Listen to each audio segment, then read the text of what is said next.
Më dëgjoj me kujdes se kjo që do them është shumë e rëndësishme. E dini se ku fillon përçarja dhe paragjykimet që kanë shqiptarët me njëri tjetrin? Që te kafja. E kupton? Fillon që te kafja, që me pyetjet që bëjnë ku e pi kafen ti. Sepse nëse ti e merr kafe në Wawa $2, nuk je njësoj me atë që e merr kafe në Dunkin Donuts $4 edhe në Starbucks $6. E kupton çfarë ndarjesh e çfarë paragjykimesh kanë shqiptarët këtu në Amerikë. I krahasojnë njëri tjetrin dhe nga kafja që pinë. Po ti ke shqiptar të mbaruar që e marrin xhezven me vete dhe e bëjnë kafe në punë. Po këtu ke lloj-lloj shqiptarësh.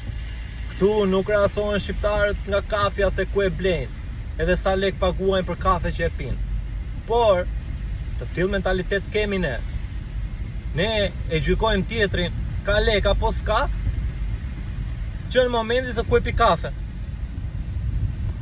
Se e merr kafen të shtrenjtë apo të lirë, apo e bën në shtëpi, e merr bidonin nga shtëpia me kafe.